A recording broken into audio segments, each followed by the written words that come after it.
Нет, я понимаю человечество, но вообще день рождения у нас никогда мы не собирали директора за всю мою жизнь.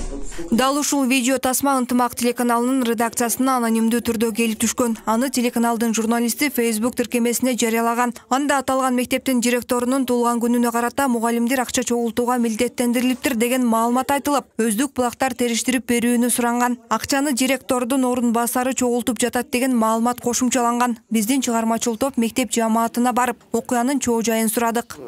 Мен өзүм немемде отурган болчумун, анан коллектив келип эле өзүнүн оюн айтышты. Оюн атканын мен туура эле кабыл алдым. Анан мен сунуштадым, алар жок деди. Болду, ошону менен бардыгыбыз чыгып кеттик. Эч кандай эчтеке деп мындай давление кылып же болбосо басымдык кылган жокмун. Ошол өздөрү неме кыл деп акырган жокмун.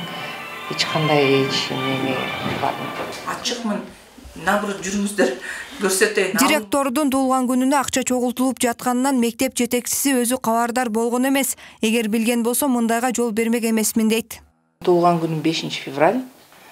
Бул жылы мен туулган күнүм жекшемби күнү болду, дем алыш күндөрү. Ошондуктан эч кандай ал чыгарган постко негиз жок. Маалыматым дагы жок, ал жөнүндө андай болгон дагы жок. Жамаатыбыз 100 мугалимден ашык. Ар биринен дагы сурасаңыздар болот. Адан эч жашыруун нерсеси жок.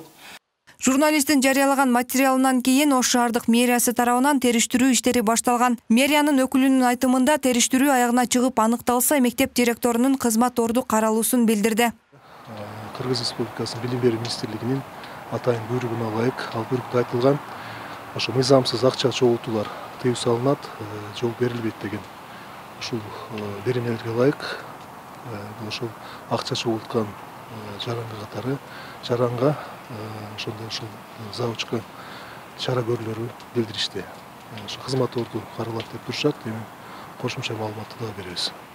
Видео материал жарыялангандан кийин ынтымактын журналистинин жумуш ордуна белгисиз 2 киши келген. Анда алар акча чогултуп жатат деп аталган мектеп директорунун орун басарынын жакын адамдары экенин билдиришкен. Ошол учурда белгисиз жарандардын бирөөсү журналистке басым жасаган сөздөрдү айтып, аны коркутууга аракет кылган. Мимоза Жаныбек кызы өзүнүн коопсуздугунан тынчсызданып, милицияга арыз жазган. Ал мындай көрүнүштөрдү жоюу үчүн журналисттик милдетин гана аткарып жатканын айтат.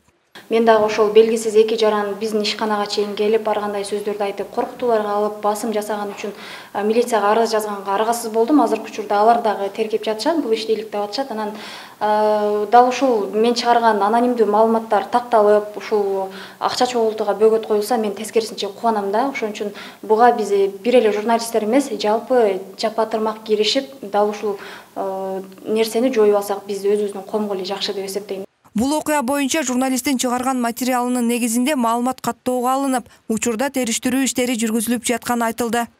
Ош шаардык иштер башкармалыгына кече күнү ынтымак телеканалынын журналисти Мимоза Жаныбек кызы өзүнүн социалдык барагына 2 киши директордун атынан келип коркутуулар жүргүзүп атат деген маалыматы эл арасында